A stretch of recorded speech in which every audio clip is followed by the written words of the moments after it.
ইতিহাস, ঐতিহ্য, খেলাধুলা, শিক্ষা, সংস্কৃতি, রাজনীতি, অর্থনীতি সহ সব খবর জানতে আমাদের সাথেই থাকুন। রাজবাড়ী জার্নাল, সবার কথা বলে। আমার আপনাদের প্রতি আমার কৃতজ্ঞতা যে আমরা এই বিষয়গুলোকে একীভূত একটা রাজবাড়ী, আরো ভালো একটা রাজবাড়ী প্রেজেন্ট করার জন্য আমাদের ডাকে আপনারা সাড়া দিয়ে এসেছেন, আমাদেরকে ঋদ্ধ করছেন, সমৃদ্ধ করছেন, বিভিন্ন রকম তথ্য দিয়েছেন। এখানে সিসি ক্যামেরা যেমন উঠে এসছে, বৈদ্যুতিক তার চুরির বিষয় এসছে, মাদক খুব সবারই মোটামুটি প্রায় সবারই কথার মধ্যে উঠে এসছে, তরুণদের বাইক চালনা, তারপরে ইভটিজিং অথবা কিশোর অপরাধীদের সংখ্যা বেড়ে যাওয়া, তারপর হচ্ছে যেহেতু এই জেলায় রাজবাড়ীতে আপনার রেলওয়ের বিশাল ভূসম্পত্তি রয়েছে, তাদের অনেকগুলো স্থাপনাকে কেন্দ্র করে দীর্ঘদিন যাবত এখানে মাদকের যে ব্যবহার আছে, যেখানে নারী পুরুষ বিভিন্ন লোকজন যায়, এই ধরনের কিছু অবজারভেশন আছে। তারপরে উঠে এসছে অন্যান্য অনেক শহরের মতো, প্রায় সব শহরের মতোই ফুটপাত দখলের যে বিষয়গুলো ওগুলো চলে এসছে। তারপরে এসছে শিক্ষা প্রতিষ্ঠান ছুটির সময়ে বিভিন্ন স্কুলের আপনারা কথা বলেছেন, ওখানে ইভটিজিং হয় বা আশপাশে পকেটাররা দাঁড়িয়ে থাকে, এই বিষয়গুলো যেমন এসছে। আবার বিট পুলিশিং কে শক্তিশালী করা, কমিউনিটি পুলিশিং কে আবার পুনর্জীবিত করা, আবার চালু করা, এই জিনিসগুলো এসছে। আবার থানায় যেমন মানুষজন গিয়ে অ্যাটলিস্ট আমাদের যিনি অফিসার ইনচার্জ বা ডিউটি অফিসার থাকেন তাদের সাথে ভালোভাবে কথা বলতে পারেন, তাদের আইনি সহায়তা তাদের ঠিকঠাক মতো পেতে পারেন, এই বিষয়গুলো নিশ্চিত করার জন্য আপনারা রিকোয়েস্ট করেছেন। মব সন্ত্রাসের কথা এখানে উঠে এসছে। তারপরে হচ্ছে লোকশেড একটা জায়গা আছে, আপনারা জানেন কিনা জানি না, আমি আসার পর থেকে আমাদের টিভি টিম কিন্তু প্রত্যেকদিন বিকালবেলা ওখানে গিয়ে বসে থাকে, ওখানে চেক পোস্ট করে। আমি বলেছি যদি চা পানি খাওয়ার বিষয় থাকে, যদি বেড়ানোর যদি বিষয় থাকে, তাহলে ওই জ্যাকেট পরে ওখানেই ঘুরবে। অ্যাটলিস্ট ভালো মন্দ সব লোক যাতে দেখে যে এটার দখল এখন পুলিশের হাতে, এখানে এখন খারাপ লোকজন বিচরণ করতে পারবে না।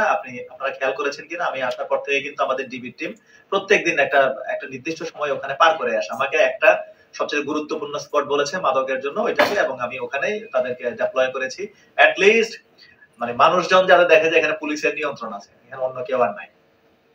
তো এটা আমরা চাই যে এটা হোক। এবং এরপর আমি রিকোয়েস্ট করবো, হোয়াটসঅ্যাপ আছে এখন অনেক ভালো মাধ্যম, আরো মেসেঞ্জার আছে, আমাদের পেজ আছে, আপনি আপনার পরিচয় গোপন রেখে অথবা আপনি যদি কাউকে ট্রাস্টও করতে না পারেন, আমাকে যদি আপনি হোয়াটসঅ্যাপ করেন আমি রেসপন্স করবো। অ্যাটলিস্ট আপনি এটা ফিল করতে পারবেন যে আমি চেষ্টা করছি।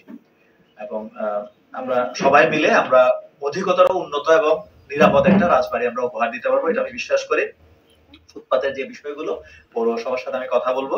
আর এখানকার যিনি জেলা প্রশাসক আছেন, ডিসি মহোদয়, আমরা একসাথে ট্রেনিং করেছি, উনি আমার পূর্ব পরিচিত এবং উনি বেশ সুনামের সাথে এখানে চাকরি করছেন।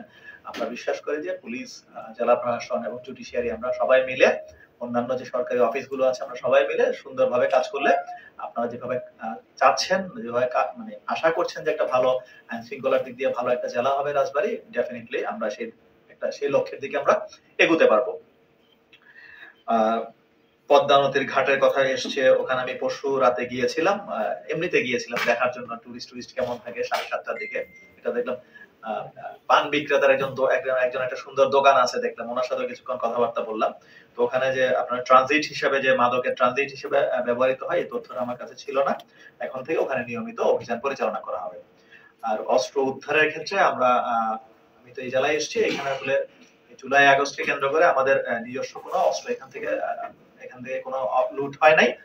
তো তারপরও সন্ত্রাসীদের কাছে যে অস্ত্র থাকবে, এটা আমাদের জন্য একটা অ্যালার্মিং। সামনের যেহেতু নির্বাচন, আমরা এটা সর্বোচ্চ গুরুত্ব দিয়ে এই অভিযানটা আমরা পরিচালনা করব। সামনে নির্বাচন আছে, নির্বাচনকে কেন্দ্র করে আমরা আমাদের পক্ষ থেকে একটা কথা বলতে চাই, আমরা সম্পূর্ণ নিরপেক্ষ, এখানে আমাদের কারো প্রতি কোনো পক্ষপাতিত্ব নাই। আমরা যারা এসেছি সবাই, আপনারা জানেন যে সাম্প্রতিক সময়ে লটারির মাধ্যমে আমাদের পদায়ন হয়েছে, এবং আমার যারা সহকর্মী এসেছেন সবাই নতুন, আমার যারা ওসি সাহেবরা জয়েন করেছেন প্রত্যেকটা ওসি কিন্তু নতুন।